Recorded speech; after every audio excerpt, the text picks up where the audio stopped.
ਸਤਿ ਸ਼੍ਰੀ ਅਕਾਲ ਨਿਊਜ਼ 18 ਪੰਜਾਬ ਤੇ ਮੈਂ ਹਾਂ ਤੁਹਾਡੇ ਨਾਲ ਰਜਿੰਦਰ ਕੌਰ। ਬੁਲਟਨ ਦੀ ਸ਼ੁਰੂਆਤ ਵੱਡੀ ਖਬਰ ਦੇ ਨਾਲ। ਅਬੋਹਰ ਤੋਂ ਬੀਜੇਪੀ ਵਿਧਾਇਕ ਕੋਰੋਨਾ ਪੋਜ਼ਿਟਿਵ ਪਾਏ ਗਏ ਨੇ। ਵਿਧਾਇਕ ਅਰੁਣ ਨਾਰੰਗ ਦੀ ਕੋਰੋਨਾ ਰਿਪੋਰਟ ਪੋਜ਼ਿਟਿਵ आई है। ਹੁਣ ਘਰ 'ਚ ਹੀ ਆਪਣੇ ਆਪ ਨੂੰ ਕੁਆਰੰਟਾਈਨ ਕਰ ਲਿਆ। ਬੀਜੇਪੀ ਵਿਧਾਇਕ ਅਰੁਣ ਨਾਰੰਗ ਨੇ ਨਾਲ ਹੀ ਅਪੀਲ ਕੀਤੀ ਹੈ ਸੰਪਰਕ ਵਿੱਚ ਆਉਣ ਵਾਲੇ ਲੋਕਾਂ ਨੂੰ ਕਿ ਉਹ ਵੀ ਆਪਣੀ ਜਾਂਚ ਜ਼ਰੂਰ ਕਰਾਉਣ। ਪੰਜਾਬ ਵਿੱਚ कोरोना का कहर बरकरार। अबोहर तो बीजेपी विधायक कोरोना पॉजिटिव पाए गए ने। विधायक अरुण नारंग की रिपोर्ट कोरोना पॉजिटिव आई है। घर ही क्वारंटीन हो गए ने बीजेपी विधायक अरुण नारंग अते नाल ही उन्होंने अपने संपर्क में आने वाले तमाम लोगों को जांच कराने की भी अपील की।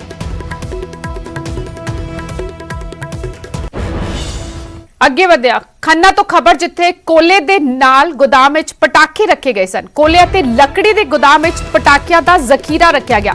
ਪੁਲਿਸ ਨੇ ਛਾਪਾ ਮਾਰ ਕੇ ਪਰਦਾਫਾਸ਼ ਕੀਤਾ। ਬਿਨਾਂ ਲਾਇਸੈਂਸ ਤੋਂ ਖਤਰਨਾਕ ਹਾਲਾਤ ਵਿੱਚ ਇੱਥੇ ਪਟਾਕੇ ਸਟੋਰ ਕੀਤੇ ਗਏ ਸਨ। ਕਰੀਬ 3 ਤੋਂ 4 ਟਰੱਕ ਪਟਾਕੇ ਇੱਥੇ ਰੱਖੇ ਗਏ ਸਨ। ਕਿਸੇ ਵੀ ਵੇਲੇ ਇੱਥੇ ਵੱਡਾ ਹਾਦਸਾ ਵਾਪਰ ਸਕਦਾ ਸੀ। गोदाम के नेड़े ही पेट्रोल पंप भी मौजूद है। पेट्रोल पंप गोदाम के नेड़े है और किस तरह वड्डी अणगहली वरती जा रही है। जरा जी चिंगारी जड़ी है इत्थे वड्डा हादसा हो सकता सी। खन्ना दियां ये तस्वीरां जिथे कोले दे नाल गोदाम विच ही पटाखे रखे गए सन। कोले अते लकड़ी दा भंडार सी गोदाम विच अते नाल ही पटाखियां दा जखीरा रखा गया। पुलिस ने मौके पर पहुंच के इसका पर्दाफाश किया। बिना लाइसेंस तो इत्थे पटाखे रखे गए सन। 3 तो 4 ट्रक पटाखे इत्थे स्टोर किए गए सन। कल सानू एक सीक्रेट इन्फॉर्मेशन मिली कि जोगेश कुमार पुत्र ओम प्रकाश वासी नवी वादी ने अपने बाहल पिंड माजरी विखे गोदाम में जोड़े है बिना लाइसेंस बिना उतों और बिना सिक्योरिटी परपज़ तो लगाए बगैर पटाके स्टोर किए हुए, जिससे इस गोदाम ते आके रेड किया गया जिथे कि काफ़ी सारे मात्रा में जोड़े है पटाके मिले आ। अजे गिनती चल रही है। FIR दर्ज करके तफ्तीश। खन्ना तो ज्यादा जानकारी दे नाल मेरे चौके गुरदीप सिंह जुड़ चुके ने। गुरदीप वड्डा हादसा वापर सकता सी जे पुलिस मौके ते ना पहुंचती। समय रहंदे छापेमारी की गई ते पटाके जब्त किए गए ने। मुलजिम किसी मुलजिम की भी गिरफ्तारी हुई है? जी मैं तुहानू दसना चाहूँगा जी रेड की है देर रात की गई है। सीए स्टाफ वालों रेड की गई है। उन्होंने ये दस्या भी जिवें काफी पुराना ये गोडाउन बनया हुआ कोयल और लक्कड़ का गोडाउन सी जिहदे पिछले पासे ये पटाके रखे गए सी और काफी मात्रा दे विच पटाके रखे ने। हजे भी जिहड़ी हैगी है पुलिस जिहड़ी सीए स्टाफ उत्ते बैठ के इसकी गिनती चलती पई है। मेन जिहड़ा है गोदाम मालक से मामला जरूर दर्ज किया जा रहा है, पर जिहड़ी पूरी गिनती होने तो बाद जिहड़ा है पूरे उन्हां नूं गिरफ्तारी उन्हां दी कीती जाएगी। सारा कुछ जिहड़ी कार्रवाई चल रही है। इस बारे पता लग गया? गोडाउन जिहड़े है गोडाउन के मालक का पता लग गया और पुलिस ने उन्होंने खिलाफ जिहड़ा है रिपोर्ट भी दर्ज कर ली है। पर हजे जिहड़ी पूरी जिहड़ी कार्रवाई है वो पूरी जांच होने तो बाद ही फिर अगे पता लगेगा कि किहड़ी धारा के तहत उन्होंने की परचे दर्ज किए गए हैं, क्योंकि बहुत बड़ा हादसा हो सकता है। कोयले का गोदाम है और लक्कड़ का गोदाम है। जेकर गल की जाए तो थोड़ी दूर ही पेट्रोल पंप है, तकरीबन 150 मीटर की जो गल की पेट्रोल पंप भी है और रिहायशी इलाका काफी आले दुआले आबादी हैगी है। आबादी के विच अजिहा गोडाउन होना एक अपने आप दे विच बहुत बड़ा इत्थे खतरा ज़ाहिर होता है। कोई भी दुर्घटना गुरदीप की गोदाम दा जिहड़ा मालिक है वो भी इस खतरे नूं दरकिनार करदे होए अजिहा काम कर रहा सी। जी बिल्कुल ये तो है ही। जेकर मालक थोड़ा जिहा भी अवेयर हुंदा जे उसनूं अपने पता होंदा भी हाँ मैं की कर रहे हैं, क्योंकि किते ना किते देखिया जाए उत्थे सेफ्टी मेजरमेंट्स जिहड़े सीगे वो भी कुछ नहीं सी। फायर जिवें पानी का कोई इंतजाम नहीं सी, फायर सेफ्टी का कोई इंतजाम नहीं सी कीता होया। वैसे भी पटाखे की पाबंदी है भी रिहायशी इलाके दे विच पटाखे नहीं बेचे जा सकते। ना ही इन्हां कोल कोई लाइसेंस सी, ना ही किसी नूं इन्फॉर्मेशन दस्सी गई सी भी असीं इत्थे गोडाउन रखिया होया। जिस करके शुक्रिया गुरदीप तमाम जानकारी लई। सो हाले ते पटाखे वेचण दी अते खरीदण दी इजाजत मिलदी है जां नहीं ये भी तां 9 नवंबर ਨੂੰ ਸਾਫ਼ ਹੋ ਪਾਏਗਾ ਜਦੋਂ NGT ਵਿੱਚ ਕਿਉਂਕਿ ਸੁਣਵਾਈ ਚੱਲ ਰਹੀ ਹੈ। ਹਾਲਾਂਕਿ ਪੰਜਾਬ ਸਰਕਾਰ ਨੇ ਜ਼ਰੂਰ ਭਰੋਸਾ ਦਵਾਇਆ ਹੈ ਕਿ ਪ੍ਰਦੂਸ਼ਣ ਦਾ ਪੱਧਰ ਸੀਮਿਤ ਹੈ ਅਤੇ ਪਟਾਕੇ ਵੇਚੇ ਜਾ ਸਕਦੇ ਨੇ, ਲੇਕਿਨ NGT ਆਖਰੀ ਫੈਸਲਾ ਲਏਗੀ। ਇਸ ਵਿਚਾਲੇ ਲਗਾਤਾਰ ਪੰਜਾਬ ਦੇ ਵਪਾਰੀ ਨਾਜਾਇਜ਼ ਤਰੀਕਿਆਂ ਦੇ ਨਾਲ ਵੀ ਪਟਾਕੇ ਜਿਹੜੇ ਨੇ ਸਟੋਰ ਕੀਤੇ ਜਾ ਰਹੇ ਨੇ। ਖੰਨਾ ਤੋਂ ਇਹ ਤਸਵੀਰਾਂ ਸਾਹਮਣੇ ਆਈਆਂ ਜਿੱਥੇ ਕੋਲੇ ਅਤੇ ਲੱਕੜੀ ਦੇ ਗੋਦਾਮ ਵਿੱਚ ਹੀ ਪਟਾਕਿਆਂ ਦਾ ਜ਼ਖੀਰਾ ਰੱਖਿਆ ਗਿਆ ਸੀ। ਨਾਲ ਹੀ ਦੱਸਿਆ ਜਾ ਰਿਹਾ ਹੈ ਰਿਹਾਇਸ਼ੀ ਇਲਾਕਾ ਹੈ, ਪੈਟਰੋਲ ਪੰਪ ਵੀ ਨਾਲ ਹੈ, ਪਰ तमाम सुरक्षा ਨੂੰ दरकिनार करते हुए गोदाम के मालिक वालों इत्थे पटाखे रखे गए जिसने पुलिस ने जब्त कर लिया। ਅੱਗੇ ਵਧਿਆ ਪੰਜਾਬ ਵਿੱਚ ਮਾਲ ਗੱਡੀਆਂ ਤੇ ਰੋਕ ਬਰਕਰਾਰ ਹੈ। 12 ਨਵੰਬਰ ਤੱਕ ਫਿਲਹਾਲ ਮਾਲ ਗੱਡੀਆਂ ਨਹੀਂ ਚੱਲਣਗੀਆਂ। ਕਿਸਾਨ ਅੰਦੋਲਨ ਦੇ ਕਾਰਨ ਰੇਲਵੇ ਨੇ ਫੈਸਲਾ ਲਿਆ। ਪੰਜਾਬ ਸਰਕਾਰ ਨੇ ਟਰੈਕ ਖਾਲੀ ਹੋਣ ਦਾ ਹਾਲਾਂਕਿ ਦਾਅਵਾ ਕੀਤਾ ਸੀ। ਸਰਕਾਰ ਨੇ ਮਾਲ ਗੱਡੀਆਂ ਲਈ ਰੇਲਵੇ ਨੂੰ ਕਲੀਅਰੈਂਸ ਵੀ ਦਿੱਤੀ ਹੈ, लेकिन रेलवे ने सिर्फ माल गड्डियां चलाने तो साफ इनकार किया होया है। रेलवे बोर्ड वालों लगातार ये बयान सामने आ रहे हैं कि चलणगियां तां सारियां ट्रेनां चलणगियां, ये नहीं कहा जा सकता कि माल गड्डियां चलाओ पैसेंजर ट्रेनां ना चलाओ। किसान इधर कह रहे हैं कि सिर्फ माल गड्डियां लई ट्रैक खाली किए गए ने, पैसेंजर ट्रेनां असीं नहीं चलन दांगे।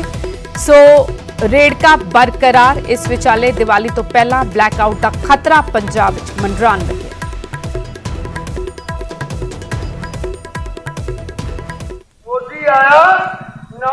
ਗੱਡੀਆਂ ਨਹੀਂ ਚਲਾਈਆਂ। 12 ਨਵੰਬਰ ਤੱਕ ਰੇਲਵੇ ਨੇ ਐਲਾਨ ਕਰ ਦਿੱਤਾ ਕਿ ਸਾਡੀ ਕੋਈ ਵੀ ਗੱਡੀ ਹੈ, ਚਾਹੇ ਉਹ ਮਾਲ ਗੱਡੀ ਹੋਵੇ ਚਾਹੇ ਯਾਤਰੂ ਗੱਡੀ ਹੋਵੇ, ਨਹੀਂ ਚੱਲੇਗੀ। ਇਸ ਨੂੰ ਲੈ ਕੇ ਲੋਕਾਂ ਨੂੰ ਖਾਸ ਤੌਰ ਤੇ ਮੁਸ਼ਕਲਾਂ ਆ ਰਹੀਆਂ ਨੇ ਕਿਉਂਕਿ ਤਿਉਹਾਰਾਂ ਦਾ ਟਾਈਮ ਹੈ ਔਰ ਖਾਸ ਤੌਰ ਤੇ ਆਰਮੀ ਦੇ ਜਿਹੜੇ ਜਵਾਨ ਨੇ ਉਹਨਾਂ ਲਈ ਆਪਦੇ ਘਰਾਂ ਦੇ ਵਿੱਚ ਆਉਣਾ। ਪਰ ਦੂਸਰੇ ਪਾਸੇ ਕਿਸਾਨ ਜਥੇਬੰਦੀਆਂ ਦੇ ਲੋਕ ਇਸੇ ਗੱਲ ਤੇ ਅੜੇ ਨੇ ਕਿ ਜਿੰਨਾ ਦੇਰ ਖੇਤੀ ਆਰਡੀਨੈਂਸ ਬਿੱਲਾਂ ਨੂੰ ਵਾਪਸ ਨਹੀਂ ਲੈਂਦੇ ਉਨੀ ਦੇਰ ਉਹ ਧਰਨੇ ਮੁਜ਼ਾਹਰੇ ਕਰਦੇ ਰਹਿਣਗੇ। ਪਰ ਦੂਸਰੇ ਪਾਸੇ ਰੇਲਵੇ ਡਿਪਾਰਟਮੈਂਟ ਕਹਿ ਰਿਹਾ ਹੈ ਕਿ ਜਿੰਨੀ ਦੇਰ ਪ੍ਰੋਪਰ ਕਲੀਅਰੈਂਸ ਨਹੀਂ ਮਿਲਦੀ ਉਨੀ ਦੇਰ ਅਸੀਂ ਟ੍ਰੇਨਾਂ ਪੰਜਾਬ ਦੇ ਨਹੀਂ ਚਲਾਵਾਂਗੇ। ਕਿਸਾਨ ਜਥੇਬੰਦੀਆਂ ਦੇ ਆਗੂ ਆਪਣੇ ਨਾਲ ਨੇ। ਪ੍ਰਧਾਨ ਜੀ, ਕਿਵੇਂ ਦੇਖਦੇ ਹੋ ਸਰਕਾਰ ਦੇ ਫਰਮਾਨ ਨੂੰ? ਕਹਿ ਰਿਹਾ ਕਿ ਹਜੇ ਟ੍ਰੇਨਾਂ ਨਹੀਂ ਚੱਲਣਗੀਆਂ, ਤੁਸੀਂ ਤਾਂ ਟ੍ਰੇਨਾਂ ਆਸਤੇ ਟਰੈਕ ਖਾਲੀ ਕਰਤੇ ਪਰ ਸਰਕਾਰ ਹਜੇ ਵਿੜੀ ਹੋਈ ਹੈ। ਅੱਛਾ ਜੀ, ਅਸੀਂ ਤਾਂ ਜੀ ਬਿਲਕੁਲ ਜਿਹੜੀਆਂ ਲੈਣਾ ਇਹ ਬਿਲਕੁਲ ਸਾਫ਼ ਹੈ। ਗਾਂ ਫਿਰ ਨੀਤੀ ਇਹਨਾਂ ਦੀ ਸੈਂਟਰ ਸਰਕਾਰ ਦੀ ਨੀਤੀ ਬਹੁਤ ਗਲਤ ਹੈ, ਜੋ ਕਿ ਇਹ ਕਹਿੰਦੇ ਆ ਵੀ ਦੂਜੀਆਂ ਗੱਡੀਆਂ ਟ੍ਰੇਨਾਂ ਚੱਲਣੀਆਂ ਚਾਹੀਦੀਆਂ, ਉਹ ਬਿਲਕੁਲ ਨਹੀਂ ਚੱਲਣ ਦੇਵਾਂਗੇ। ਨਹੀਂ ਚੱਲਣ ਦੇਵੇ ਜਦ ਤੱਕ ਸਾਨੂੰ ਕੋਈ ਇਹਦੇ ਕੋਈ ਭਰੋਸਾ ਨਹੀਂ ਸੈਂਟਰ ਸਰਕਾਰ ਤੇ। ਅੱਗੇ ਵੀ ਬਹੁਤ ਵਾਰੀ ਸਾਡੇ ਨਾਲ ਇਹ ਧੋਖੇ ਕਰ ਰਹੀ ਹੈ, ਹੁਣ ਅਸੀਂ ਬਿਲਕੁਲ ਸੈਂਟਰ ਸਰਕਾਰ ਨੂੰ ਧੋਖਾ ਨਹੀਂ ਦੇਣ ਹੋਵਾਂਗੇ। ਉਹਨੇ ਕਹਿੰਦਾ ਕਿ 12 ਨਵੰਬਰ ਤੱਕ ਕੋਈ ਵੀ ਟ੍ਰੇਨ ਨਹੀਂ ਚੱਲੂਗੀ, ਚਾਹੇ ਉਹ ਮਾਲ ਗੱਡੀ ਹੋਵੇ ਚਾਹੇ ਯਾਤਰੂ ਟ੍ਰੇਨ ਹੋਵੇ, ਨਹੀਂ ਚੱਲੂਗੀ। ਨਹੀਂ ਜੀ, 12 ਨਵੰਬਰ ਤਾਈਂ ਗੱਡੀ ਅਸੀਂ ਸਾਡੇ ਕੰਨਿਓ ਛੋੜ ਚਲਾ ਸਕਦੇ ਆ, ਪਰ ਦੂਜੀ ਗੱਡੀ ਨਹੀਂ ਚੱਲਣ ਦੇਵਾਂਗੇ ਇਸ ਵਾਰੀ। ਇਹ ਬਿਲਕੁਲ ਸਾਫ਼ ਆ ਸਾਡੀ ਗੱਲ। ਜੋ ਵੀ ਅਸੀਂ ਲੈਣਾ ਛੱਡ ਕੇ ਸਾਈਡ ਤੇ ਹੋਏ ਬੈਠੇ ਆ, ਪਾਰਕਾਂ 'ਚ ਬੈਠੇ ਆ, ਸਾਡਾ ਲੈਣਾ ਤੇ ਕੋਈ ਤਲਕ ਨਹੀਂ। ਜਦ ਸਵਾਰੀਆਂ ਵਾਲੀ ਗੱਡੀ ਨਾਲ ਆਰਮੀ ਵਾਲੇ ਬੜੇ ਪ੍ਰਭਾਵਿਤ ਹੋ ਰਹੇ ਨੇ। ਦੀਵਾਲੀ ਦਾ ਦਿਨ ਆ ਗਿਆ, ਉਹਨਾਂ ਨੇ ਘਰਾਂ ਛੁੱਟੀ ਆਉਣਾ ਹੁੰਦਾ ਹੈ, ਉਹ ਵੀ ਪ੍ਰਭਾਵਿਤ ਹੋ ਰਹੇ ਨੇ। ਉਹਦਾ ਹੀ ਵਾਧੂ ਸਾਡੇ ਤੇ ਬੋਝ ਪਾਉਂਦੇ ਆ। ਇਹਨਾਂ ਸਰਕਾਰਾਂ ਦਾ ਕੰਮ ਹੁੰਦਾ ਇੱਕ ਦਿਨ ਮੁਲਾਜ਼ਮਾਂ ਨੂੰ ਛੱਡਣ ਦਾ। ਸਭ ਇਹਨਾਂ ਕੋਲੇ ਤਰੀਕੇ ਹੈ, ਸਿਰਫ ਤੇ ਸਿਰਫ ਸਾਨੂੰ ਇੱਕ ਗੁੰਮਰਾਹ ਕਰਨਾ ਚਾਹੁੰਦੇ ਹੈ। ਪਰ ਅਸੀਂ ਕਿਸਾਨ ਜਥੇਬੰਦੀ ਸਾਡਾ ਇੱਕ ਹੈ। ਹੁਣ ਅਸੀਂ ਦਿੱਲੀ ਤਾਈਂ ਕੂਚ ਕਰਾਂਗੇ, ਫਿਰ ਇਹਨੂੰ ਦੱਸਾਂਗੇ ਵੀ ਪੰਜਾਬ ਸਰਕਾਰ ਪੰਜਾਬ ਜ਼ਿਮੀਂਦਾਰ ਕੀ ਚੀਜ਼ ਹੈ। ਹੁਣ ਸਾਡੇ ਨਾਲ ਕੀ ਲੱਗਦਾ ਸਰਕਾਰ ਤੁਹਾਡੀ ਕੋਈ ਗੱਲਬਾਤ ਮੰਨੂਗੀ? ਰੇਲਵੇ ਟਰੈਕਾਂ ਤੋਂ ਸਾਈਡ ਤੇ ਉੱਠ ਕੇ ਤੁਸੀਂ ਬੈਠ ਗਏ ਹੋ ਪਰ ਗੱਡੀਆਂ ਹਜੇ ਵੀ ਨਹੀਂ ਚੱਲ ਰਹੀਆਂ, ਵਿੱਤੀ ਲਾਸ ਬਹੁਤ ਹੋ ਰਿਹਾਗਾ। ਅਸੀਂ ਜੀ ਇਹਨਾਂ ਨੂੰ 15 ਦਿਨ ਦਾ ਦਿੱਤਾ, 5 ਤਰੀਕ ਤੀਕ ਵੀ ਚਲਾ ਸਕਦੇ ਹਾਂ ਗੱਡੀਆਂ। ਇਹਨਾਂ ਨੇ ਸਰਕਾਰ ਨੇ ਬੰਦ ਕੀਤੀਆਂ ਤਾਂ ਆਪ ਹੀ ਕੀਤੀਆਂ। ਅਸੀਂ ਤਾਂ 5 ਤਰੀਕ ਦੀ ਸਾਡੇ ਮਿੱਥਿਆ ਸੀ ਪੰਜਾਬ ਮੀਟਿੰਗ 'ਚ ਹੋਈ ਆ, ਹੁਣ ਇਹਨਾਂ ਨੇ ਆਪ ਬੰਦ ਕੀਤੀਆਂ ਕਰੀ ਰੱਖਣ। ਪਰ ਉਹ ਕਹਿ ਰਹੇ ਸਵਾਰੀਆਂ ਵਾਲੀ ਗੱਡੀਆਂ ਤੇ ਮਾਲ ਗੱਡੀਆਂ ਅਸੀਂ ਇਕੱਠੀਆਂ ਚਲਾਵਾਂਗੇ। ਨਹੀਂ ਜੀ, ਸਾਡੀ ਜਿਹੜੀ ਮੀਟਿੰਗ ਹੋਈ ਸੀ ਆਹ ਗੱਡੀਆਂ ਚਲਾਉਂਦੀ, ਉਹ ਗੱਡੀਆਂ ਦੀ ਤਾਂ ਹੋਈ ਨਹੀਂ। ਉਹ ਤਾਂ ਗੱਡੀਆਂ ਆਖੇ ਨਹੀਂ ਪਹਿਲੇ ਤੋਂ ਚੱਲਣ ਦੇਣੀਆਂ। ਤੇ ਇਹ ਜਿਹੜੀਆਂ ਆਪਣੇ ਕੋਲ ਵਾਲੇ ਆਉਣਾ ਇਹਦੇ ਬਾਬਤਾਂ ਤੇ ਲਾਈਟ ਘਟ ਜੂਗੀ। ਕੋਲੇ ਬਾਬਤ ਆਪਣਾ ਜਿਹੜੇ ਇੱਥੇ ਕਣਕ ਪਈ ਆ ਪੁਰਾਣੀ, ਉਹ ਤਾਂ ਜਨਤਾ ਦੇਣ ਵਾਸਤੇ ਉਹ ਖੋਲ ਕੀਤੀ ਅਸੀਂ। ਹੋਰ ਵੱਖ-ਵੱਖ ਥਾਵਾਂ ਤੋਂ ਮੇਰੇ ਸਹਿਯੋਗੀ ਜੁੜੇ ਨੇ। ਜਸਵੀਰ ਬਰਾੜ ਲੁਧਿਆਣਾ ਤੋਂ ਅਤੇ ਦੀਪਕ ਸਿੰਘਲਾ ਮੋਗਾ ਤੋਂ ਜੁੜੇ ਨੇ। ਜਸਵੀਰ, ਪਹਿਲਾਂ ਤੁਹਾਡੇ ਕੋਲ ਆਉਣਾ ਚਾਹਾਂਗੀ। ਔਦਯੋਗਿਕ ਨਗਰੀ ਲੁਧਿਆਣਾ, ਲੱਖਾਂ ਦਾ ਨੁਕਸਾਨ ਹਰ ਰੋਜ਼ ਕਾਰੋਬਾਰੀਆਂ ਨੂੰ ਹੋ ਰਿਹਾ। ਸਮਾਨ ਇੱਥੇ ਫਸਿਆ ਪਿਆ ਹੈ, ਰੇਲਵੇ ਸਟੇਸ਼ਨਾਂ ਤੇ ਸਮਾਨ ਬਾਹਰ ਨਹੀਂ ਜਾ ਪਾ ਰਿਹਾ, ਬਾਹਰੋਂ ਸਮਾਨ ਆ ਨਹੀਂ ਪਾ ਰਿਹਾ। ਬਲੈਕਆਊਟ ਦਾ ਖਤਰਾ ਪੰਜਾਬ ਵਿੱਚ ਵੱਧਦਾ ਹੋਇਆ। ਇਸ ਵਿਚਾਲੇ ਰੇਲਵੇ ਬੋਰਡ ਕਹਿ ਰਿਹਾ ਕਿ ਜਦੋਂ ਤੱਕ ਸਾਰੀਆਂ ਟ੍ਰੇਨਾਂ ਚਲਾਉਣ ਦੀ ਸਥਿਤੀ ਨਹੀਂ ਬਣਦੀ, ਹਾਲਾਤ ਨਹੀਂ ਬਣਦੇ, ਉਹ ਟ੍ਰੇਨਾਂ ਨਹੀਂ ਚਲਾਣਗੇ। किसान बजिद ने कि असी सिर्फ माल गड्डियां चलाण दांगे, पैसेंजर ट्रेनां नहीं चलाण दांगे। सो मसले का तो हल निकलता नजर नहीं आ रहा।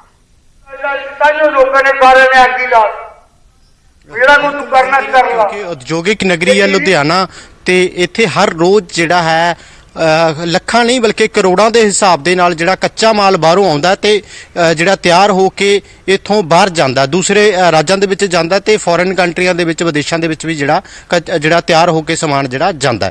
ਪਰ ਜਿਸ ਦਿਨ ਦਾ ਪਹਿਲਾਂ ਕਰੋਨਾ ਕਾਲ ਚੱਲ ਰਿਹਾ ਸੀ, ਰੇਲਾਂ ਬੰਦ ਸੀ, ਉਸ ਤੋਂ ਬਾਅਦ ਜਿਹੜਾ ਕਿਸਾਨ ਅੰਦੋਲਨ ਸ਼ੁਰੂ ਹੋ ਗਿਆ, ਲਗਭਗ 37 ਦਿਨ ਤੋਂ ਉੱਪਰ ਹੋ ਗਿਆ। ਜਿਹੜੀਆਂ ਰੇਲਵੇ ਜਿਹੜੀ ਆਵਾਜਾਈ ਉਹ ਬਿਲਕੁਲ ਠੱਪ ਹੈ, ਜਿਹਦੇ ਨਾਲ ਉਦਯੋਗਿਕ ਜਿਹੜੇ ਉਦਯੋਗਪਤੀ ਨੇ ਉਹਨਾਂ ਨੂੰ ਕਿਤੇ ਨਾ ਕਿਤੇ ਜਿਹੜਾ ਡਰ ਸਤਾ ਰਿਹਾ ਹੈ ਕਿ ਅੱਗੇ ਜਿਹੜਾ ਉਹਨਾਂ ਦਾ ਕੀ ਬਣੇਗਾ। ਕਿਉਂਕਿ ਜਿਹੜਾ ਇੰਨਾ ਸਮਾਨ ਜਿਹੜਾ ਤਿਆਰ ਕਰਕੇ ਵੀ ਜ਼ਿਆਦਾ ਜਿਹੜਾ ਸਮਾਨ ਹੈ ਉਹ ਤਿਆਰ ਕਰਕੇ ਵੀ ਫੈਕਟਰੀਆਂ ਦੇ ਵਿੱਚ ਨਹੀਂ ਰੱਖਿਆ ਜਾ ਸਕਦਾ, ਕਿਉਂਕਿ ਇੱਕ ਪਾਸੇ ਤਾਂ ਲੇਬਰ ਦੀ ਵੀ ਜਿਹੜੀ ਕਮੀ ਆ ਰਹੀ ਆ ਟ੍ਰੇਨਾਂ ਬੰਦ ਹੋਣ ਕਰਕੇ, ਦੂਜੇ ਪਾਸੇ ਜਿਹੜਾ ਇਕੱਲਾ ਵਪਾਰੀਆਂ ਜੇ ਗੱਲ ਵਪਾਰੀਆਂ ਦੀ ਕੀਤੀ ਜਾਵੇ, ਇਕੱਲਾ ਵਪਾਰੀ ਨਹੀਂ, ਇਹਦੇ ਨਾਲ ਲੁਧਿਆਣਾ ਦਾ ਹਰ ਵਰਗ ਜਿਹੜਾ ਪ੍ਰਭਾਵਿਤ ਆਇਆ, ਚਾਹੇ ਉਹ ਮਿੱਟੀ ਦੇ ਦੀਵੇ ਬਣਾਉਣ ਵਾਲੇ ਘੁਮਿਆਰ ਹੋਣ, ਚਾਹੇ ਉਹ ਛੋਟੇ ਵਪਾਰੀ ਹੋਣ, ਕਿਉਂਕਿ ਜਿਹੜਾ ਦਿੱਲੀ ਤੋਂ ਵੀ ਜਿਹੜੇ ਵਪਾਰੀ ਜਾਂ ਦੂਸਰੇ ਨਾਗਾਲੈਂਡ ਤੋਂ ਜਿਹੜੇ ਇਸ ਟਾਈਮ ਤੇ ਹੌਜਰੀ ਦਾ ਸੀਜ਼ਨ ਹੈ, ਨਾਗਾਲੈਂਡ ਤੋਂ ਜਾਂ ਦੂਸਰੇ ਜਿਹੜੇ ਜੰਮੂ ਕਸ਼ਮੀਰ ਤੋਂ ਜਾਂ ਦੂਸਰੇ ਜਿਹੜੇ ਸੂਬੇ ਸੀਗੇ ਉੱਥੋਂ ਵੀ ਜਿਹੜੇ ਵਪਾਰੀ ਇੱਥੇ ਲੁਧਿਆਣਾ ਆਉਂਦੇ ਸੀਗੇ ਤੇ ਬਿਲਕੁਲ ਖਰੀਦਦਾਰੀ ਜਸਵੀਰ, ਕਰਦੇ ਹੋਰ ਸੀ। ਤੁਹਾਡੇ ਪਿੱਛੇ ਸਾਫ਼ ਟਰੈਕ ਖਾਲੀ ਨਜ਼ਰ ਆ ਰਹੇ ਨੇ। ਹੋਰ ਜ਼ਾਹਿਰ ਤੌਰ ਤੇ ਲਗਾਤਾਰ ਇਹ ਕਿਹਾ ਜਾ ਰਿਹਾ ਹੈ ਕਿ ਨੁਕਸਾਨ ਤਾਂ ਹੋ ਹੀ ਰਿਹਾ ਹੈ, ਵਪਾਰੀ ਨੂੰ ਹਰ ਤਬਕੇ ਨੂੰ ਨੁਕਸਾਨ ਹੋ ਰਿਹਾ ਹੈ। ਦੀਪਕ ਸਿੰਘਲਾ ਵੀ ਮੋਗਾ ਤੋਂ ਜੁੜ ਚੁੱਕੇ ਨੇ, ਸਾਡੇ ਨਾਲ ਜੁੜੇ ਹੋਏ ਨੇ, और ਅੰਮ੍ਰਿਤਸਰ ਤੋਂ ਰਾਜੀਵ ਸ਼ਰਮਾ ਵੀ ਜੁੜ ਚੁੱਕੇ ਨੇ। ਦੀਪਕ, ਪਹਿਲਾਂ ਤੁਹਾਡੇ ਕੋਲ ਆਉਣਾ ਚਾਹਾਂਗੇ, ਮੋਗਾ ਦੇ ਕਿਸਾਨ ਕੇ ਪਿੱਛੇ ਹਟਣ ਨੂੰ ਤਿਆਰ ਨੇ ਕਿ ਉਹ ਮੰਨ ਰਹੇ ਨੇ ਕਿ ਪੈਸੇਂਜਰ ਟ੍ਰੇਨਾਂ ਵੀ ਜਿਹੜੀਆਂ ਨੇ ਉਹ ਚਲਾਈਆਂ ਜਾਣ, ਜਿਵੇਂ ਕਿ ਰੇਲਵੇ ਬੋਰਡ ਵੱਲੋਂ ਇਹ ਕਿਹਾ ਜਾ ਰਿਹਾ ਕਿ ਜਦੋਂ ਤੱਕ ਪੈਸੇਂਜਰ ਟ੍ਰੇਨਾਂ ਚਲਾਉਣ ਦੀ ਇਜਾਜ਼ਤ ਵੀ ਨਹੀਂ ਮਿਲਦੀ, ਮਤਲਬ ਰਸਤਾ ਨਹੀਂ ਖਾਲੀ ਹੁੰਦਾ, ਇਜਾਜ਼ਤ ਤੱਕ ਕੀ ਦੇਣੀ ਹੈ, ਰਸਤਾ ਨਹੀਂ ਖਾਲੀ ਹੁੰਦਾ ਉਦੋਂ ਤੱਕ ਉਹ ਕੋਈ ਟ੍ਰੇਨ ਨਹੀਂ ਚਲਾਉਣਗੇ। ਦੇਖੋ ਰਜਿੰਦਰ, ਅਗਰ ਮੋਗਾ ਦੀ ਗੱਲ ਕੀਤੀ ਜਾਵੇ ਤਾਂ ਮੋਗਾ ਦੇ ਜਿਹੜੇ ਕਿਸਾਨ ਹੈ ਲਗਾਤਾਰ ਰੇਲਵੇ ਸਟੇਸ਼ਨ ਤੇ ਜਿਹੜੇ ਪਾਰਕ ਹੈ ਉਸ ਤੇ ਧਰਨੇ ਤੇ ਬੈਠੇ ਹੋਏ ਆ, ਲੇਕਿਨ ਰੇਲਵੇ ਬੋਰਡ ਨੇ ਸਾਫ਼ ਕਰ ਦਿੱਤਾ ਕਿ ਮਾਲ ਗੱਡੀਆਂ ਤੇ ਪੈਸੇਂਜਰ ਗੱਡੀਆਂ ਇਹ ਦੋਨੋਂ ਇਕੱਠੀਆਂ ਹੀ ਚਲਾਈਆਂ ਜਾਣਗੀਆਂ। ਲੇਕਿਨ ਕਿਸਾਨ ਹੈ ਜਿਹੜੇ ਇਸ ਗੱਲ ਤੇ ਅੜੇ ਹੋਏ ਨੇ ਕਿ ਪੈਸੇਂਜਰ ਗੱਡੀਆਂ ਨਹੀਂ ਚੱਲਣ ਦਿੱਤੀਆਂ ਗਈਆਂ, ਕਿਉਂਕਿ ਮਾਲ ਗੱਡੀਆਂ ਵਾਸਤੇ ਪਹਿਲਾਂ ਜਦੋਂ ਉਹ ਬੈਠੇ ਸੀਗੇ ਰੇਲਵੇ ਟਰੈਕ ਤੇ, ਉਹਨਾਂ ਦੇ ਵਾਸਤੇ ਮਾਲ ਗੱਡੀਆਂ ਨਿਕਲਣ ਵਾਸਤੇ ਉਹਨਾਂ ਨੇ ਰੇਲਵੇ ਟਰੈਕ ਛੱਡਤੇ। ਉਸ ਤੋਂ ਬਾਅਦ ਪਲੇਟਫਾਰਮ ਤੇ ਆਏ, ਵੇਟਿੰਗ ਹਾਲ ਤੇ ਆਏ, ਉਹ ਵੀ ਛੱਡ ਦਿੱਤੇ ਗਏ। ਲੇਕਿਨ ਹੁਣ ਪਾਰਕ ਚ ਆਏ ਆ, ਹੁਣ ਮਾਲ ਗੱਡੀਆਂ ਵਾਸਤੇ ਰਸਤੇ ਛੱਡੇ ਆ, ਲੇਕਿਨ ਰੇਲਵੇ ਬੋਰਡ ਸਾਫ਼ ਤੌਰ ਤੇ ਕਹਿੰਦਾ ਕਿ ਪੈਸੇਂਜਰ ਗੱਡੀਆਂ ਤੇ ਮਾਲ ਗੱਡੀਆਂ ਇਕੱਠੀਆਂ ਚੱਲਣਗੀਆਂ। ਲੇਕਿਨ ਕਿਸਾਨ ਕਹਿੰਦੇ ਆ ਮਾਲ ਗੱਡੀਆਂ ਚੱਲਣਗੀਆਂ, ਪੈਸੇਂਜਰ ਟ੍ਰੇਨ ਨਹੀਂ ਜਾਣ ਦੇਣਗੇ। ਤੁਸੀਂ ਦੇਖ ਸਕਦੇ ਹੋ ਕਿ ਰੇਲਵੇ ਸਟੇਸ਼ਨ ਦੇ ਬਾਹਰ ਇਹ ਜਿਹੜਾ ਪਾਰਕ ਹੈ ਰੇਲਵੇ ਦੀ ਜਗ੍ਹਾ ਦੇ ਵਿੱਚ, ਉੱਥੇ ਕਿਸਾਨ ਧਰਨੇ ਤੇ ਬੈਠੇ ਹੋਏ ਨੇ। ਮੈਂ ਦੂਜੇ ਪਾਸੇ ਵੀ ਦਿਖਾਊਂਗਾ, ਸਾਹਮਣੇ ਵੇਟਿੰਗ ਹਾਲ ਹੈ, ਇੱਧਰ ਤੁਸੀਂ ਰੇਲਵੇ ਸਟੇਸ਼ਨ ਦਾ ਦੇਖ ਸਕਦੇ ਹੋ। ਅਸੀਂ ਅੰਦਰ ਵੀ ਜਾਵਾਂਗੇ, ਉੱਥੇ ਰੇਲਵੇ ਟਰੈਕ ਵੀ ਦਿਖਾਵਾਂਗੇ, ਕਿਉਂਕਿ ਕਿਸਾਨ ਜਿੱਥੇ ਪਹਿਲਾਂ ਬੈਠੇ ਹੋਏ ਸੀ ਉਸ ਤੋਂ ਬਾਅਦ ਜਿਹੜੇ ਆ ਇਸ ਪਾਰਕ ਦੇ ਵਿੱਚ ਆਏ ਸੀ। ਸਾਹਮਣੇ ਵੇਟਿੰਗ ਹਾਲ ਹੈ ਔਰ ਟਿਕਟ ਕਾਊਂਟਰ ਹੈ, ਟਿਕਟ ਕਾਊਂਟਰ ਤੇ ਵੀ ਇੱਕ ਦੋ ਲੋਕ ਖੜੇ ਨੇ ਔਰ ਵੇਟਿੰਗ ਹਾਲ ਹੈ ਜਿਹੜਾ ਬਿਲਕੁਲ ਖਾਲੀ ਹੈ। ਇਸ ਤੋਂ ਬਾਅਦ ਜਿਹੜਾ ਰਜਿੰਦਰ ਰੇਲਵੇ ਟਰੈਕ ਹੈ, ਕਿਸਾਨਾਂ ਵੱਲੋਂ ਰੇਲਵੇ ਟਰੈਕ ਖਾਲੀ ਕਰ ਦਿੱਤੇ ਗਏ ਨੇ। ਜਿਹੜੇ ਰੇਲਵੇ ਟਰੈਕ ਹੈ ਉਹ ਖਾਲੀ ਕੀਤੇ ਹੋਏ ਨੇ। ਖਾਲੀ ਕਰਨ ਤੋਂ ਬਾਅਦ ਜਿਹੜੇ ਕਿਸਾਨ ਲਗਾਤਾਰ ਇੱਥੇ ਬੈਠੇ ਆ, ਸਾਫ਼ ਤੌਰ ਤੇ ਕਿਸਾਨਾਂ ਦਾ ਕਹਿਣਾ ਹੈ ਕਿ ਜਿਹੜਾ ਰੇਲਵੇ ਟਰੈਕ ਖਾਲੀ ਕੀਤੇ ਮਾਲ ਗੱਡੀਆਂ ਵਾਸਤੇ ਕੀਤੇ ਆ, ਕਿਉਂਕਿ ਦੀਵਾਲੀ ਦੇ ਤਿਉਹਾਰ ਹੈ, ਹੋਰ ਤਿਉਹਾਰ ਹੈ, ਉਹਦੇ ਵਾਸਤੇ ਜਿਹੜੇ ਮਾਲ ਆਉਣਾ ਹੈ ਢੋਆ ਢੁਆਈ ਦਾ, ਚਾਹੇ ਕੋਲਾ ਆਉਣਾ, ਕਿਉਂਕਿ ਬਲੈਕ ਆਊਟ ਹੋਣ ਦਾ ਵੀ ਖਤਰਾ ਹੈ ਪੰਜਾਬ ਦੇ ਵਿੱਚ, ਉਸ ਨੂੰ ਲੈ ਕੇ ਵੀ ਕੋਇਲਾ ਆਉਣਾ ਜਾਂ ਖਾद्य ਪਦਾਰਥ ਆਣੇ ਆ, ਉਹਦੇ ਵਾਸਤੇ ਜਿਹੜੇ ਆ ਰੇਲਵੇ ਟਰੈਕ ਜਿਹੜੇ ਆ ਖਾਲੀ ਕੀਤੇ ਗਏ ਆ। ਲੇਕਿਨ ਪੈਸੇਂਜਰ ਗੱਡੀਆਂ ਵਾਸਤੇ ਬਿਲਕੁਲ ਨਹੀਂ ਖਾਲੀ ਕੀਤੇ। ਤੁਸੀਂ ਦੇਖ ਸਕਦੇ ਹੋ ਅਸੀਂ ਐਂਟਰ ਕਰ ਰਹੇ ਹਾਂ ਹੁਣ। ਯਾਨੀ ਕਿ ਦੀਪਕ, ਮੋਗਾ ਦੇ ਕਿਸਾਨ ਵੀ ਜਿਹੜੇ ਨੇ ਉਹ ਪਿੱਛੇ ਹਟਣ ਨੂੰ, ਨਰਮ ਪੈਣ ਨੂੰ ਤਿਆਰ ਨਹੀਂ ਨੇ। ਹਾਲਾਂਕਿ ਸਾਫ਼ ਤੌਰ ਤੇ ਦੇਖ ਪਾ ਰਹੇ ਸੀ ਕਿ ਮੋਗਾ ਦਾ ਕਰਦੇ ਨੇ ਅਤੇ ਬਾਹਰ ਧਰਨਾ ਲਾਇਆ ਹੋਇਆ ਹੈ। ਅੰਮ੍ਰਿਤਸਰ ਦਾ ਰੁਖ ਕਰਾਂਗੇ, ਰਾਜੀਵ ਸ਼ਰਮਾ ਵੀ ਜੁੜੇ ਹੋਏ ਨੇ। ਰਾਜੀਵ, ਰੇਲਵੇ ਦਾ ਅੜੀਅਲ ਰੁਖ ਜਿਹੜਾ ਹੈ ਉਹ ਕਾਇਮ ਹੈ। ਹੁਣ ਵੱਡਾ ਸਵਾਲ ਇਹ ਹੈ ਕਿ ਕਿਸਾਨ ਨਰਮ ਪੈਣਗੇ, ਟ੍ਰੇਨਾਂ ਵੀ ਚਲਾਈਆਂ ਜਾ ਸਕਣ, ਇਸ ਦੇ ਲਈ ਤਿਆਰ ਹੋਣਗੇ। ਜੀ ਜਿੱਥੋਂ ਤੱਕ ਜੋ ਸਵਾਲ ਹੈ ਕਿਸਾਨ ਮਜ਼ਦੂਰ ਸੰਘਰਸ਼ ਕਮੇਟੀ ਦਾ, ਤਾਂ ਇਹ ਐਸੀ ਜਥੇਬੰਦੀ ਹੈ ਜਿਸ ਨੇ ਸਭ ਤੋਂ ਪਹਿਲਾਂ ਜੋ ਪੰਜਾਬ ਦੇ ਵਿੱਚ ਰੇਲ ਰੋਕੋ ਅੰਦੋਲਨ ਦੀ ਸ਼ੁਰੂਆਤ ਕੀਤੀ ਸੀ। ਤਾਂ ਮੈਂ ਪਹਿਲਾਂ ਤਾਜ਼ਾ ਹਾਲਾਤ ਦੱਸਣੇ ਚਾਹੁੰਦਾ ਕਿ ਰੇਲ ਟਰੈਕ ਜਿਹੜਾ ਉਹ ਪਹਿਲਾਂ ਖਾਲੀ ਕੀਤਾ ਗਿਆ ਸੀ, ਉਸ ਤੋਂ ਬਾਅਦ ਇਸ ਅੰਦੋਲਨ ਨੂੰ ਜੋ ਹੈ ਪਲੇਟਫਾਰਮ ਤੇ ਸ਼ਿਫਟ ਕੀਤਾ ਗਿਆ। ਤੁਸੀਂ ਦੇਖ ਸਕਦੇ ਹੋ ਕਿ ਜਿੱਥੇ ਪੁਲਿਸ ਦੇ ਮੁਲਾਜ਼ਮ ਜਾਂ ਕੁਝ ਲੋਕ ਖੜੇ ਨਜ਼ਰ ਆ ਰਹੇ ਨੇ, ਉਹ ਰੇਲ ਟਰੈਕ ਦੇ ਨਾਲ ਬਿਲਕੁਲ ਪਲੇਟਫਾਰਮ ਹੈ। ਤਾਂ ਪਲੇਟਫਾਰਮ ਤੋਂ ਹੁਣ ਇਹ ਕਿਸਾਨ ਜਿਹੜੇ ਨੇ ਉਹ ਬਿਲਕੁਲ ਨਾਲ ਲੱਗਦਾ ਇੱਕ ਜਿਹੜਾ ਪਾਰਕ ਅਸੀਂ ਕਹਿ ਸਕਦੇ ਹਾਂ, ਖੁੱਲਾ ਮੈਦਾਨ ਹੈ, ਉੱਥੇ ਇਸ ਧਰਨੇ ਨੂੰ ਸ਼ਿਫਟ ਕਰ ਦਿੱਤਾ ਗਿਆ। ਇੱਥੇ ਬਕਾਇਦਾ ਟੈਂਟ ਲਗਾ ਕੇ ਜਿੰਨੇ ਵੀ ਕਿਸਾਨ ਆਗੂ ਨੇ ਜਾਂ ਵੱਖ-ਵੱਖ ਪਿੰਡਾਂ ਤੋਂ ਜਿਹੜੇ ਕਿਸਾਨ ਇਸ ਅੰਦੋਲਨ ਦਾ ਹਿੱਸਾ ਨੇ, ਉਹ ਇੱਥੇ ਤੁਸੀਂ ਦੇਖ ਸਕਦੇ ਹੋ ਕਿ ਸ਼ਾਂਤਮਈ ਢੰਗ ਦੇ ਨਾਲ ਇਹਨਾਂ ਵੱਲੋਂ ਆਪਣਾ ਜਿਹੜਾ ਅੰਦੋਲਨ ਹੈ, ਆਪਣੀਆਂ ਜਿਹੜੀਆਂ ਮੰਗਾਂ ਨੇ ਉਹ ਰੱਖੀਆਂ ਜਾ ਰਹੀਆਂ ਨੇ। ਤਾਂ ਇੱਕ ਗੱਲ ਮੈਂ ਦੱਸਣੀ ਚਾਹੁੰਦਾ ਕਿ ਪਹਿਲੇ ਦਿਨ ਤੋਂ ਹੀ ਇਹ ਗੱਲ ਕਹੀ ਜਾ ਰਹੀ ਹੈ ਕਿ ਅਸੀਂ ਆਰ ਪਾਰ ਦੀ ਜਿਹੜੀ ਲੜਾਈ ਹੈ ਉਹ ਲੜ ਰਹੇ ਹਾਂ। ਤਾਂ ਨਾਅਰੇਬਾਜ਼ੀ ਇੱਥੇ ਲਗਾਤਾਰ ਹੋ ਰਹੀ ਹੈ ਔਰ ਹੋਰ ਵੀ ਜਿਹੜੇ ਇਹਨਾਂ ਦੇ ਕਿਸਾਨ ਆਗੂ ਨੇ ਵੱਖ-ਵੱਖ ਥਾਵਾਂ ਤੋਂ ਇੱਥੇ ਪਹੁੰਚ ਰਹੇ ਨੇ। ਤਾਂ ਮੇਰੇ ਨਾਲ ਸੁਰਿੰਦਰ ਸਿੰਘ ਚਟਾਲਾ ਨੇ, ਉਹਨਾਂ ਤੋਂ ਮੈਂ ਜਾਣਦਾ। ਚਟਾਲਾ ਸਾਹਿਬ, ਰੇਲਵੇ ਇਹ ਗੱਲ ਕਹਿ ਰਿਹਾ ਕਿ ਅਸੀਂ ਜਾਂ ਤਾਂ ਜਿਹੜੀਆਂ ਟ੍ਰੇਨਾਂ ਚਲਾਵਾਂਗੇ ਨਹੀਂ, ਜੇਕਰ ਚਲਾਵਾਂਗੇ ਤਾਂ ਮਾਲ ਗੱਡੀਆਂ ਦੇ ਨਾਲ-ਨਾਲ ਪੈਸੇਂਜਰ ਟ੍ਰੇਨਾਂ ਵੀ ਚੱਲਣਗੀਆਂ। ਤਾਂ ਕੀ ਇੱਕ ਹੋਰ ਉਹਨਾਂ ਨੇ ਗੱਲ ਕਹੀ ਕਿ ਕਿਸਾਨ ਇਹ ਤੈਅ ਨਹੀਂ ਕਰ ਸਕਦੇ ਕਿ ਦੇਸ਼ ਦੀ ਰੇਲ ਗੱਡੀ ਕਿਹੜੀ ਕਿੱਥੇ ਚੱਲਣੀ ਚਾਹੀਦੀ, ਕਿਹੜੀ ਰੋਕਣੀ ਚਾਹੀਦੀ ਹੈ। ਅਸਲ 'ਚ ਮੈਨੂੰ ਲੱਗਦਾ ਵੀ ਕੇਂਦਰ ਸਰਕਾਰ ਦੇ ਜਿਹੜੇ ਭਾਜਪਾ ਦੀ ਸਰਕਾਰ ਆ, ਮੋਦੀ ਜੀ ਦੀ ਸਰਕਾਰ ਆ, ਉਹਨੂੰ ਭੁਲੇਖਾ ਪੈ ਗਿਆ ਵੀ ਜੇ ਤੁਸੀਂ ਰਾਜ ਗੱਦੀਆਂ ਤੇ ਦਿੱਲੀ ਜਾ ਕੇ ਬੈਠੇ ਜੇ ਕਿਸਾਨਾਂ ਦੇ ਇਕੱਲੇ ਬੈਠੇ, ਤੁਸੀਂ ਵੀ ਲੋਕਾਂ ਨੇ ਤੁਹਾਨੂੰ ਵੋਟਾਂ ਪਾਈਆਂ ਤੇ ਤਾਂ ਤੁਸੀਂ ਉੱਥੇ ਗਏ ਜੇ। ਹੁਣ ਤੁਸੀਂ ਇਹ ਫੈਸਲਾ ਆਂਦੇ ਵੀ ਕਿਸਾਨ ਨਹੀਂ ਕਰ ਸਕਦੇ। ਅਸਲ ਦੇ ਵਿੱਚ ਸਾਨੂੰ ਲੱਗਦਾ ਵੀ ਇਹਨਾਂ ਦੀ ਨੀਤੀ ਦੇ ਵਿੱਚ ਖੋਟ ਆ। ਪਹਿਲਾਂ ਬਹੁਤ ਭਾਸ਼ਣ ਜਿਹੜੇ ਇਹੋ ਜਿਹੇ ਕਰਦੇ ਰਹੇ, ਗਰਮ ਭਾਸ਼ਣ ਕਰਦੇ ਰਹੇ ਆ, ਡਿਬੇਟਾਂ ਦੇ ਵਿੱਚ ਕਰਦੇ ਰਿਹਾ, ਜਿਹੜਾ ਬਹੁਤ ਮਾੜਾ ਪੱਖ ਸੀ। ਹੁਣ ਜਦੋਂ ਇਹਨਾਂ ਨੇ ਬਹਾਨਾ ਲਾਇਆ ਵੀ ਟਰੈਕਾਂ ਦੇ ਕਿਸਾਨ ਬੈਠੇ ਸੀ ਤਾਂ ਕਰਕੇ ਮਾਲ ਗੱਡੀਆਂ ਨਹੀਂ ਭੇਜਦੇ, ਤਾਂ ਖਾਦ ਨਹੀਂ ਜਾ ਰਹੀ, ਤਾਂ ਡੀਜ਼ਲ ਕੋਲਾ ਨਹੀਂ ਜਾ ਰਿਹਾ। ਕਿਸਾਨਾਂ ਨੇ ਲੋਕਾਂ ਦੇ ਹਿੱਤਾਂ ਨੂੰ ਵੇਖਿਆ, ਇਹਨਾਂ ਦੇ ਦਬਾਅ ਥੱਲੇ ਨਹੀਂ ਕੁਝ ਵੀ ਕੀਤਾ।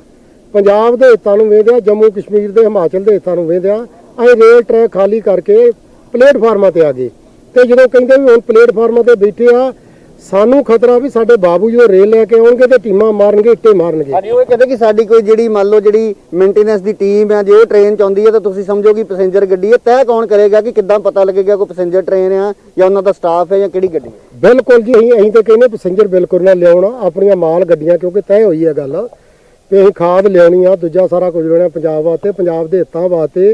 ਅਸੀਂ ਪਲੇਟਫਾਰਮ ਵੀ ਖਾਲੀ ਕਰਤੇ। ਜਦੋਂ ਅਸੀਂ ਪਲੇਟਫਾਰਮ ਹੁਣ ਖਾਲੀ ਕੀਤੇ ਆ ਤੇ ਅਸੀਂ ਗਰਾਊਂਡਾਂ ਦੇ ਵਿੱਚ ਆ ਗਏ ਆ। ਅਸੀਂ ਕਹਿੰਦੇ ਜਦੋਂ ਸਰਕਾਰ ਇਹ ਕਹਿ ਰਹੀ ਸੀ ਤੇ ਫਿਰ ਹੁਣ ਗੱਡੀਆਂ ਮਾਲ ਗੱਡੀਆਂ ਚਲਾ ਦੇਣੀਆਂ ਚਾਹੀਦੀਆਂ ਸੀ, ਪਰ ਅਸਲ ਦੇ ਵਿੱਚ ਇਹ ਜਿਹੜਾ ਅੰਦੋਲਨ ਪੰਜਾਬੀਆਂ ਦਾ ਅੰਦੋਲਨ ਬਣਦਾ ਜਾਂਦਾ, ਕਿਸਾਨਾਂ ਦਾ ਅੰਦੋਲਨ ਨਹੀਂ ਹੈ, ਇਹ ਸਮੁੱਚੇ ਪੰਜਾਬੀਆਂ ਦਾ ਅੰਦੋਲਨ ਬਣਦਾ ਜਾਂਦਾ। ਇਹ ਕੇਂਦਰ ਸਰਕਾਰ ਨੂੰ ਅੰਦੋਲਨ ਚੁਭਦਾ ਵਾ, ਜਿਹਦਾ ਕਰਕੇ ਕੇਂਦਰ ਸਰਕਾਰ ਦੀ ਮਨਸਾ ਮਾੜੀ ਆ। ਇਹ ਆਰਥਿਕ ਪਾਬੰਦੀਆਂ ਪੰਜਾਬ ਦੇ ਲੋਕਾਂ ਦੇ ਖਿਲਾਫ ਇਹ ਲਾਉਣੀਆਂ ਚਾਹੁੰਦੇ ਆ, ਜਿਹੜੀ ਮੰਦਭਾਗੀ ਗੱਲ ਆ। ਪਰ ਸਵਾਲ ਸਭ ਤੋਂ ਵੱਡਾ ਇਹ ਹੈ ਕਿ ਕਿਸਾਨਾਂ ਦੇ ਕੋਲ ਕਿਸਾਨ ਆਗੂ ਇਹ ਗੱਲ ਕਹਿ ਚੁੱਕੇ ਕਿ ਸਾਡੇ ਕੋਲ ਇੱਕੋ ਤੇ ਇੱਕ ਰਸਤਾ ਜਿਹੜਾ ਅੰਦੋਲਨ ਦਾ ਰਸਤਾ ਸੀ, ਹੋਰ ਸਾਡੇ ਕੋਲ ਕੋਈ ਹੱਲ ਨਹੀਂ ਹੈ। ਦੂਜੇ ਪਾਸੇ ਸਰਕਾਰ ਟੇਬਲ ਟਾਕ ਦੀ ਗੱਲ ਕਰਦੀ ਹੈ, ਕਿਸਾਨਾਂ ਦੇ ਨਾਲ ਰਾਬਤਾ ਕਾਇਮ ਕਰਨ ਦੀ ਗੱਲ ਕਰਦੀ ਹੈ, ਤੇ ਜੇਕਰ ਗੱਲਬਾਤ ਆਪਸ ਚ ਹੋਏਗੀ ਨਹੀਂ, ਤਾਲਮੇਲ ਨਹੀਂ ਹੋਊਗਾ ਤਾਂ ਕਿੱਦਾਂ ਇਹ ਮਸਲੇ ਦਾ ਹੱਲ ਕੀ ਹੈ? ਕਿਸਾਨਾਂ ਦਾ ਕੀ ਤਰਕ ਹੈ, ਉਹ ਕੀ ਚਾਹੁੰਦੇ ਨੇ? ਬਿਲਕੁਲ ਜੀ, ਵੇਖੋ ਕਿਸਾਨ ਕਦੀ ਵੀ ਨਹੀਂ ਇਹਨਾਂ ਪਹਿਲਾਂ ਟੇਬਲ ਟਾਕ ਵਾਸਤੇ ਸੱਦਿਆ, ਪਰ ਜੇ ਇਸ ਰੂਪ ਦੇ ਸੱਦਣਾ ਚਾਹੀਦਾ ਹੈ। ਉੱਥੇ ਖੇਤੀਬਾੜੀ ਮੰਤਰੀ ਬੈਠੇ ਨਹੀਂ ਜਾਂ ਗ੍ਰਹਿ ਮੰਤਰੀ ਮੋਦੀ ਜੀ ਵਿੱਚ ਬੈਠੇ ਹੀ ਨਹੀਂ ਤੇ ਕਿਸਾਨਾਂ ਨੂੰ ਉੱਥੇ ਝਾੜ ਕੇ ਦਿੱਲੀ ਤੋਂ ਇਹਨਾਂ ਵਾਪਸ ਪਹੁੰਚਾਇਆ। ਹੁਣ ਵੀ ਜੇ ਗੱਲਬਾਤ ਦਾ ਕੋਈ ਰਸਤਾ ਅਪਣਾਉਂਦੇ ਹੋ, ਰਾਹ ਕੱਢਦੇ ਆ ਕਿ ਕਿਸਾਨ ਇਹ ਤੋਂ ਨਾ ਭਰਾਉਣਗੇ, ਅਸੀਂ ਕਹਿੰਦੇ ਵੀ ਤੂੰ ਗੱਲਬਾਤ ਨਾ ਕਰੋ। ठीक है राजीव, यानी कि किसान बजिद ने कि वो सिर्फ मालगड्डियां ही चलान देंगे, पैसेंजर ट्रेन नहीं चलान देंगे, जबकि रेलवे बोर्ड अपने रुख ते कायम कि सारियां ट्रेनां चलनियां चाहिए ने। हुण की होर किवें रस्ता निकलेगा, ਇਹ ਵੇਖਣ ਵਾਲੀ ਗੱਲ ਹੋਏਗੀ। ਸ਼ੁਕਰੀਆ ਮੇਰੇ ਸਾਰੇ ਸਹਿਯੋਗੀਆਂ ਦਾ, ਤੁਸੀਂ ਜੁੜੇ ਹੋ ਰਹੇ ਤਸਵੀਰਾਂ ਸਿੱਧੀਆਂ ਤੁਹਾਡੇ ਤੱਕ ਪਹੁੰਚਾਈਆਂ ਵੱਖ-ਵੱਖ ਥਾਵਾਂ ਤੋਂ, ਜਿੱਥੇ ਕਿਸਾਨ ਪਲੇਟਫਾਰਮਾਂ ਦੇ ਬਾਹਰ ਹੁਣ ਧਰਨੇ ਸ਼ਿਫਟ ਕਰ ਚੁੱਕੇ ਨੇ, ਲੇਕਿਨ ਸਾਫ਼ कहता है कि सिर्फ मालगड्डियां चलान ਦਿੱਤੀਆਂ ਜਾਣਗੀਆਂ। ਇੱਕ ਛੋਟੇ ਜਿਹੇ ਬ੍ਰੇਕ ਲਈ ਤੇ ਰੁਕ ਰਹੇ ਹਾਂ। ਜਦੋਂ ਅਸੀਂ ਉੱਤਰਾਖੰਡ ਦੇ ਪਹਾੜੀ ਇਲਾਕੇ ਬਾਰੇ ਗੱਲ ਕਰਦੇ ਹਾਂ ਤਾਂ ਸਾਡੇ ਸਾਹਮਣੇ ਇਸ ਦੀ ਖੂਬਸੂਰਤ ਤਸਵੀਰ ਆਉਂਦੀ ਹੈ, ਪਰ ਇਹ ਸਾਨੂੰ ਅਸਲੀਅਤ ਤੋਂ ਦੂਰ ਲੈ ਜਾਂਦੀ ਹੈ, ਜੋ ਕਿ ਪਾਣੀ ਦੀ ਕਮੀ, ਜੰਗਲਾਂ ਦੀ ਕਟਾਈ ਅਤੇ ਕੁਦਰਤੀ ਜਲ ਸਰੋਤਾਂ ਦਾ ਖਤਮ ਹੋਣਾ ਹੈ। ਹੁਣ ਜੋ ਭਾਈਚਾਰੇ ਇੱਥੇ ਰਹਿੰਦੇ ਨੇ ਉਹ ਆਪਣੀ ਜਲ ਸੁਰੱਖਿਆ ਨੂੰ ਬਹਾਲ ਕਰਨ ਲਈ ਕੰਮ ਕਰ ਰਹੇ ਨੇ, ਧਰਤੀ ਹੇਠਲੇ ਪਾਣੀ ਦੇ ਸਰੋਤਾਂ ਨੂੰ ਬਚਾ ਰਹੇ ਨੇ।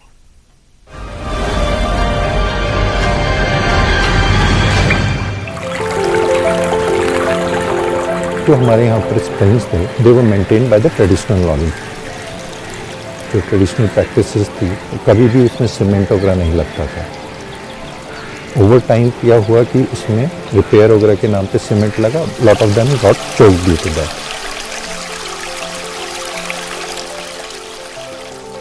चिराग ने भी जब शुरू किया, हम लोगों ने कुछ इंटरवेंशंस किए, तो कुछ जगहों पे पानी बढ़ा, कुछ पे नहीं बढ़ा। Then we approach different technical agencies, IIT Roorkee, Aquadam, geology Aquadam ने हमको सिखाया। हमने जो हमारी नॉलेज, ग्राउंड नॉलेज थी, जो ट्रेडिशनल नॉलेज थी और जो एक्वायर्ड नॉलेज थी, उसको हमने एक पूल करके एक मेथोलॉजी बनाई और उसी चीज़ को जो हमने सीखा तो हमने उसको ट्रांसफ़र किया कम्युनिटी को। पहले हमें पानी कैसे बचाना, हम सोचते हुए बरसात होती है तो पानी बढ़ जाता है, तो ऐसा पता नहीं था कि कैसे बढ़ता है, क्यों बढ़ता है, कैसे सूखता है, ये जानकारी नहीं थी। तो हमारा जो नौला में था, इसमें सबसे नीचे जो सीढ़ी है उसमें पानी पहुंच गया था। तो उसके बाद हमारे गांव के पुरुषों ने जो है चिराग संस्था को लिख प्रस्ताव दिया। कम्युनिटी को एक तो टेक्निकल नॉलेज है, उनके पास स्किल है कि उसको कैसे मैनेज करना है, मेंटेन करना है, और उनके पास रिसोर्सेज हैं। तो ये सब चीज़ें मिलने के कारण ये जो है सक्सेसफुल रहता है। हम लोग वाटर क्वांटिटी की बात भी करते हैं और वाटर क्वालिटी की भी बात करते हैं।